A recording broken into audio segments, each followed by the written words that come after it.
ಹರೇ ಕೃಷ್ಣ ಕೃಷ್ಣ ಕೃಷ್ಣ ಹರೇ ಹರೇ. ಸಾಧಕರೆಲ್ಲರಿಗೂ ಸಾದರದ ಪ್ರಣಾಮಗಳು. ಸಾಧಕರೆಂದರೆ ಭಕ್ತರೆಲ್ಲರಿಗೂ ನನ್ನ ಸಾದರದ ಪ್ರಣಾಮಗಳು. ದೇವರು ಏನು ಹೇಳ್ತಾರೆ, ಇವತ್ತಿನ ಮಾತು ಏನು ಕೇಳುವ ಅಂದಿರಿ. ಗೀತೆಯಲ್ಲಿ ಹೇಳಿದ್ದು ದೇವರು, ಸದಾ ನನ್ನನ್ನು ಚಿಂತಿಸುವುದರಲ್ಲಿ ಮನಸ್ಸನ್ನು ತೊಡಗಿಸು, ನನ್ನ ಭಕ್ತನಾಗು, ನನಗೆ ನಮಸ್ಕಾರ ಮಾಡು ಮತ್ತು ನನ್ನನ್ನು ಪೂಜಿಸು, ಆಗ ನನ್ನಲ್ಲಿ ಸಂಪೂರ್ಣವಾಗಿ ಮಗ್ನನಾಗಿ ನಿಶ್ಚಯವಾಗಿಯೂ ನೀನು ನನ್ನಲ್ಲಿಗೆ ಬರುವೆ. ಹೇಗೆ ಹಾಗಾದರೆ? ಸದಾ ಆ ದೇವರನ್ನು ಕುರಿತು ಚಿಂತಿಸಬೇಕು, ಚಿಂತನೆ ಮಾಡಬೇಕು. ಅಂದರೆ ಧ್ಯಾನ ಮಾಡಬೇಕು ಅಂದರೆ ಕೆಲಸ ಎಲ್ಲ ಬಿಟ್ಟು ಕೂತ್ಕೊಂಡು ಅದೇ ನಾನು ದೇವರ ಧ್ಯಾನ ಮಾಡ್ತೇನೆ, ನನಗೆ ಯಾವ ಕೆಲಸವೂ ಬೇಡ, ಹಾಗೆಲ್ಲ ಅಲ್ಲ. ನಮ್ಮ ದಿನನಿತ್ಯದ ಎಲ್ಲ ಕರ್ತವ್ಯಗಳನ್ನು ಪೂರೈಸಬೇಕು. ನಾವು ಈ ಸಂಸಾರಕ್ಕೆ ಬಂದ ಮೇಲೆ ಎಲ್ಲ ಕಷ್ಟಗಳನ್ನು ಪೂರೈಸಬೇಕು.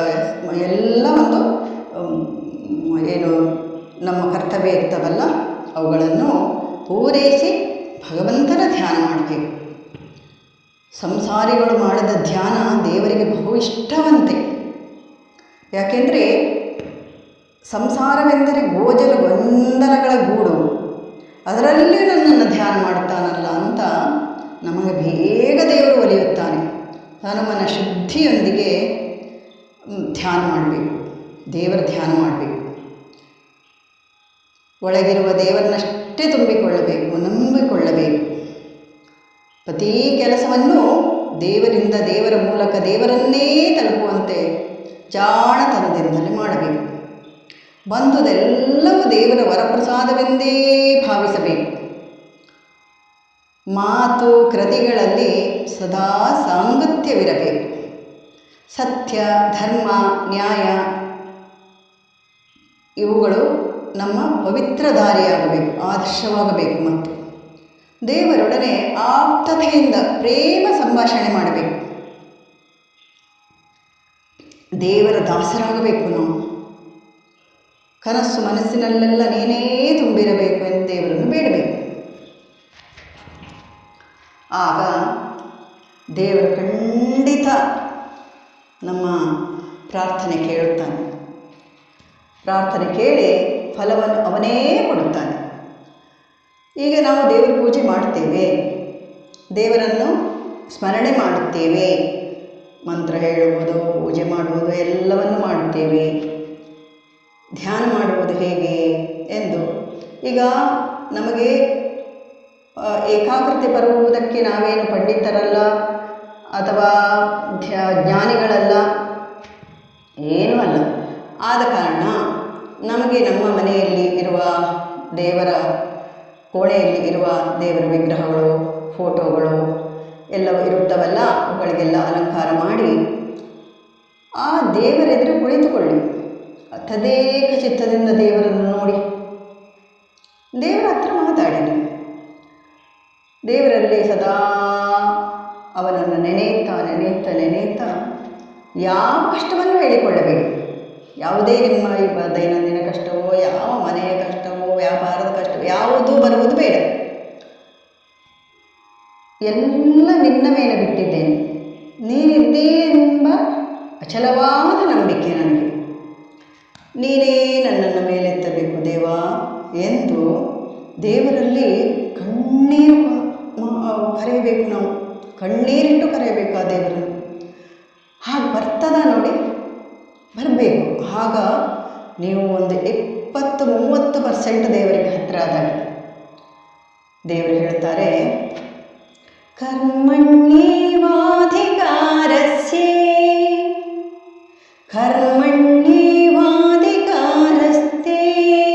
ಮಾ ಫಲೇಷು ಕದಾಚನ ಮಾ ಕರ್ಮಫಲ ಹೇತುರ್ಭೋ ಮಾ ತೇ ಸಂಗೋಸ್ತ್ವಕರ್ಮಣಿ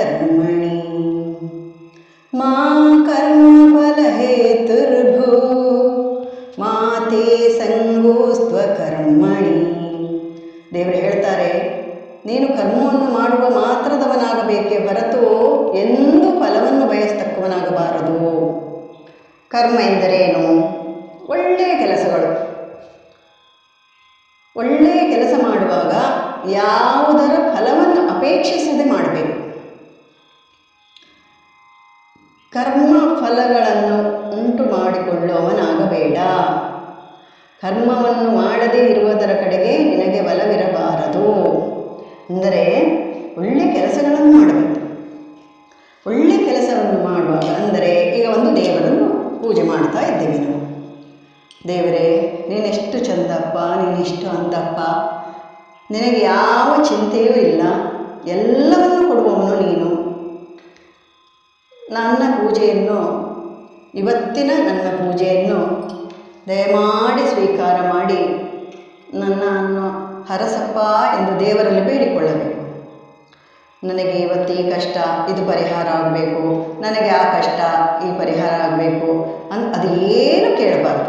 ಅದು ಕೇಳದೆ ಮಾಡಿದ ಪೂಜೆ ಇದೆಯಲ್ಲ, ಅದೇ ಫಲಾಪೇಕ್ಷೆ ಇಲ್ಲದೆ ಮಾಡುವ ಪೂಜೆ. ಹಾಗೆ ನಾವು ಎಷ್ಟು ಮಾಡ್ತೇವೆ, ನಾವು ಏನಾದರೂ ಒಂದು ಕೆಲಸ ಆಗಬೇಕಂದ್ರೆ ಹರಕೆ ಮಾಡಿಕೊಳ್ತೇವೆ ದೇವರಿಗೆ. ಈ ಕೆಲಸ ಆದರೆ ನಿಮ್ಮೊಂದು ಹರಕೆ, ಈ ಹರಕೆ ತೀರಿಸ್ತೇನೆ. ಆ ಒಂದು ಸಂದರ್ಭ ನಮಗೆ ಬರದೇ ಇರಲಿ ಎಂದು ದೇವರಲ್ಲಿ ಬೇಡಿ ನಾವು ಇಂಥ ಕರ್ಮಗಳನ್ನು ಮಾಡಬೇಕು.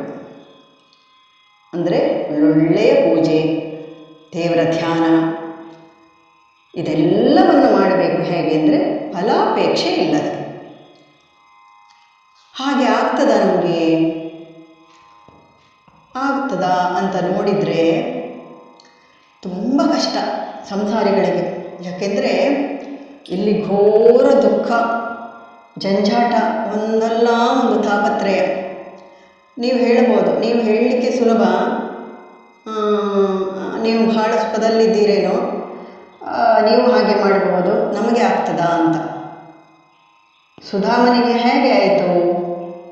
ತುಂಬ ಕಡುಬಡವ ಅವನ ಹತ್ರ ಏನೂ ಇರಲಿಲ್ಲ, ಸದಾ ಕೃಷ್ಣ ಪ್ರಜ್ಞೆಯಲ್ಲೇ ಇರ್ತಿದ್ದ ಅವನು.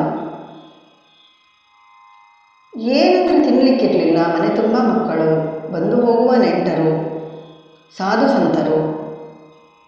ಆದರೂ ಕೂಡ ಅವನು ಸದಾ ಕೃಷ್ಣ ಪ್ರಜ್ಞೆಯಲ್ಲಿದ್ದ, ಕೃಷ್ಣನ ಆತ್ಮೀಯ ಗೆಳೆಯ. ಹಾಗೆ ಅವನು ಒಂದು ದಿವಸ ಹೋಗಿ ಕೃಷ್ಣನಲ್ಲಿ ತನ್ನ ಅಸಹಾಯಕತೆಯನ್ನು ಗೋಳಾಡಿದವನಲ್ಲ. ಅವನ ಹೇಗೆ ಅವನ ಹೆಂಡತಿಯೇ ಅವನನ್ನು ಒಂದು ದಿವಸ ಕಳಿಸಿದ್ದು ಕೃಷ್ಣನ ಬಳಿಗೆ, ಬಿಟ್ಟರೆ ಅವನಾಗೆ ಹೋಗಲಿಲ್ಲ. ನಿಮ್ಮ ಸ್ನೇಹಿತನಲ್ಲಿ ಹೇಳಿಕೊಳ್ಳಿ ನಮ್ಮ ಕಷ್ಟ ಎಂದು ಅವನ ಹೆಂಡತಿಯೇ ಅವನನ್ನು ಕಳಿಸಿ. ಹೋಗುವಾಗಲೂ ಅವನ ಹತ್ರ ತಗೊಂಡು ಹೋಗಲಿಕ್ಕೆ ಏನಿದೆ, ಬಡವ ಅವ. ಅಲ್ಲಿ ಇಲ್ಲಿ ಯಾರೋ ಮನೆಯಲ್ಲಿ ಸಂಗ್ರಹಿಸಿದ ಅವನು ಅವಲಕ್ಕಿ, ಒಣ ಅವಲಕ್ಕಿಯನ್ನೇ ಅವನು ಕಟ್ಟಿಕೊಂಡು ಹೋದ. ಕೃಷ್ಣದಿಂದ ಸ್ವಲ್ಪ ದಿವಸ ನಮ್ಮ ಮನೆಯಲ್ಲಿ ಇರಪ್ಪ ಎಂದ. ಸುಧಾಮ ಇದ್ದರೂ ಅವನು ಹೇಳಲಿಲ್ಲ, ಅವನ ಕಷ್ಟ ಹೇಳಲಿಲ್ಲ. ಅವನು ಹೇಳು, ನೀನು ಬಂದದ್ದು ಯಾಕೆ ಹೇಳು, ಏನೋ ಇರಬೇಕು ಹೇಳು. ಇಲ್ಲಪ್ಪ, ನಿನ್ನನ್ನು ನೋಡಿ ಹೋಗಲಿಕ್ಕೆ ಬಂದೆ, ಅಷ್ಟೇ ಎಂದು ಹೋದ. ಅವನ ಮನೆ ಇಂದ್ರಪ್ರಸ್ಥ ಮಾಡಿದ್ದ ದೇವರು. ಹಾಗೆ ನಾವು ಏನು ಕೇಳಬಾರ್ದು ದೇವರಲ್ಲಿ, ದೇವರೇ ಕೊಡ್ತಾರೆ. ಹಾಗೆ ಒಂದು ನಿರ್ಧಾರಕ್ಕೆ ಬನ್ನಿ, ಎಲ್ಲ ಭಾರವನ್ನು ದೇವರ ಮೇಲೆ ಬಿಡಿ. ನೋಡಿ, ನಮ್ಮ ಎಲ್ಲ ಭಾರವನ್ನು ಯಾರ ಮೇಲಾರು ಬಿಡಲಿಕ್ಕೆ ಆಗ್ತದಾ? ಯಾರು ವಹಿಸ್ಕೊಳ್ತಾರಾ ನಮ್ಮ ಭಾರವನ್ನು? ಎಲ್ಲ ಕೇಳಿ, ನಿಮ್ಮ ನೆಂಟರನ್ನು ಕೇಳಿ, ನಮ್ಮ ನೆಂಟರನ್ನು ಕೇಳುವ, ನಮ್ಮ ಬಂಧು ಬಾಂಧವರನ್ನು ಕೇಳುವ, ನನ್ನ ಭಾರ ಸ್ವಲ್ಪ ಸಹಿಸ್ಕೊಳ್ರಪ್ಪ, ನನ್ನ ಕಷ್ಟ ನಷ್ಟ ಯಾರೂ ಕೇಳುವುದಿಲ್ಲ. ನಮ್ಮ ಕಷ್ಟ ನಷ್ಟಗಳನ್ನೆಲ್ಲ ನಾವೇ ಭೋಗಿಸಬೇಕು. ಅದನ್ನೆಲ್ಲ ದೇವರಲ್ಲಿ ಬಿಡಬಹುದಲ್ಲ. ದೇವರಲ್ಲಿ ಬಿಟ್ಟು ದೇವರ ಸ್ಮರಣೆ ಮಾಡುವಾಗ ಅವನನ್ನು ಮಾತ್ರ ಹೊರತು ಸ್ಮರಣೆ ಮಾಡುವ. ನೀನಿದ್ದೀಯಪ್ಪ ದೇವ, ನೀನು ನನ್ನನ್ನು ಮೇಲೆ ಕೆತ್ತಬೇಕು, ಅಜ್ಞಾನದಿಂದ ಜ್ಞಾನದ ಕಡೆಗೆ ಕರೆದುಕೊಂಡು ಹೋಗಬೇಕು. ನನಗೆ ಜ್ಞಾನ ಇಲ್ಲ, ಜ್ಞಾನಶಕ್ತಿ ಎಲ್ಲರಿಗೂ ಇರುವುದಿಲ್ಲ. ನೋಡಿ, ಎಷ್ಟೋ ಸತ್ಸಂಗಗಳಾಗ್ತವೆ, ಎಷ್ಟು ಜನರು ಹೋಗ್ತಾರೆ, ಒಬ್ಬರು ಇಬ್ಬರು ಕೂತ್ಕೊಳ್ತಾರೆ. ಸತ್ಸಂಗಕ್ಕೆ ಜನರು ಬರ್ತಾರಾ? ಇಲ್ಲ. ಹಾಗೆ ದೇವರಲ್ಲಿ ಫಲಾಪೇಕ್ಷೆ ಇಲ್ಲದೆ ಬೇಡಿ. ನಮಸ್ತೆ ಎಲ್ಲರಿಗೂ.